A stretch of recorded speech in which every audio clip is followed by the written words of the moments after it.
민주당이 내년 의대 입학 정원과 관련하여 24일 의야정 공개 토론을 제안했습니다. 그런데 이미 2025학년도 입시 절차는 각 대학에서 진행 중에 있습니다. 이러한 상황에서 정치권이 내년도 입시 절차까지 문제 삼을 경우 수험생과 학부모는 물론 교육과정 전반에 혼란을 가중시킬 것입니다. 아울러 내년 초에 의협회장 선거가 있습니다. 의협이 의대교육의 주요 당사자인 만큼 의협의 새 지도부 선출 이후 여야 의정 협의체를 새롭게 추진할 것을 제안합니다. 이 협의체를 통해 의제 제한 없이 허심탄회하게 논의하고 토론회도 개최했으면 합니다. 국민의 생명과 건강과 직결된 문제인 만큼 당리당략이 아닌 국가 미래를 기준으로 임해 주시기를 바랍니다. 야당에 묻습니다. 한덕수 권한대행을 대통령 권한대행으로서 탄핵하겠다는 것입니까? 국무총리로서 탄핵하겠다는 것입니까? 어제 민주당의 원내대표는 한덕수 대행이 24일까지 쌍특검법을 공포하지 않으면 탄핵을 추진하겠다는 뜻을 시사했습니다. 그런데 어제 민주당 원내수석 부대표는 언론 인터뷰에서 총리 탄핵안을 미리 써놨다. 총리 시절의 행위에 대해서만 탄핵 사유로 삼으려고 한다라고 밝혔습니다. 국무총리 탄핵이라는 칼을 대통령 권한대행의 목에 들이대고서 민주당이 원하는 대로 해주지 않으면 찌르겠다는 탄핵 인질극입니다.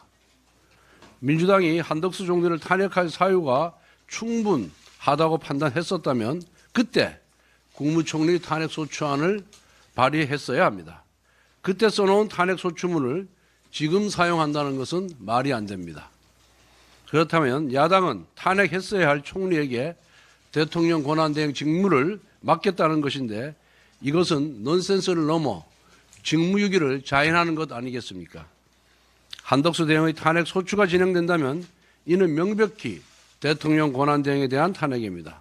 야당은 대통령 권한대행으로서 직무집행에 대한 책임을 묻는 탄핵 소추문을 발의해야 하고 국회는 이에 따라 대통령 탄핵 소추에 준하는 대통령 권한대행 탄핵 절차를 밟아야 합니다. 민주당은 지난 7월 이상인 방통위원장 직무대행에 대한 탄핵 소추를 추진했습니다. 당시 이상인 직무대행의 지위가 방통위 부위원장으로 해석됐다면 탄핵 대상이 될 수가 없습니다.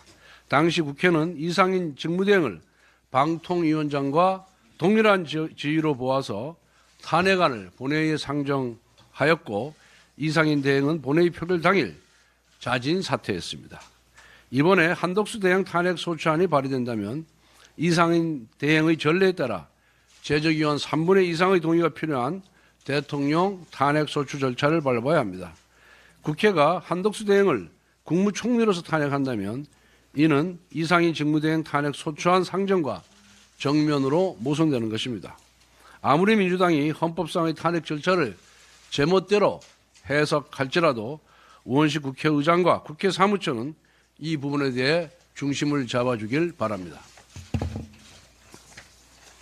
민주당이 그동안 남발해온 탄핵 소추가 얼마나 허술하고 엉터리였는지 하나하나 짚어보겠습니다. 민주당은 이준숙 방통위원장에 대한 취임 전부터 임명시 탄핵 강행을 예고했습니다. 이준숙 위원장 취임 당일 탄핵을 선언했고 그 다음 날에 탄핵을 발의했고 그리고 그 다음 날에 탄핵 소추안이 의결되었습니다. 겨우 3일 만에 모든 절차가 끝난 졸속 탄핵입니다.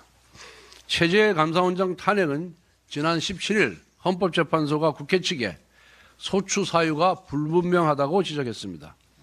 형법상 직권남용이라고 주장하는데 구체적으로 무엇이 직권남용인지 불분명하다고 한 것입니다.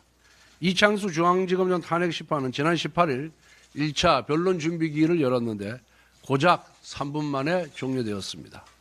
탄핵을 소추한 국회가 참석하지도 않았고 대리인도 선임하지 않았습니다. 이는 탄핵 사유가 없기 때문에 헌재에 나와서 할 말이 없어서 불참한 것으로 보입니다. 그의 검사 탄핵도 대부분 거짓으로 드러난 루머성 가짜 뉴스나 사유가 불분명한 공무원 중립의무 위반 또 직무유기 혐의를 기반으로 이루어졌습니다. 손준성 검사는 고발 사주 의혹에 대해 2심 법원에서 무죄 판결을 받았고 김영철 검사는 장시호 위중교사 의혹에 대해 공수처에서 이미 무혐의를 받았습니다. 결국 검사 탄핵은 이재명 대표와 민주당을 수사한 검찰에 대한 분풀이성 보복, 그 이상 그 이하도 아니었던 것입니다. 민주당은 이렇게 엉터리 탄핵 소추를 마구 남발해놓고 헌법재판관 임명을 지원해왔습니다. 헌법재판소 구인 체제가 복원되면 탄핵이 기각될 것이 뻔하니까 직무정지를 장기화시키겠다는 속셈이었던 것입니다. 그래서 2달 이상 헌법재판소 재판관을 임명할 수 있음에도 불구하고 민주당이 자신들의 당리 당략을 위해서 6인 체제를 고수했던 것입니다. 그런데 이제 와서 헌법재판관을 임명해서 대통령 탄핵부터 처리하자는 것은 그 새까만 속내가 빤히 보이는 일입니다. 국민의힘은 헌법과 헌법재판소를 농락하는 민주당의 탄핵 정치에 결코 휘둘리지 않을 것입니다.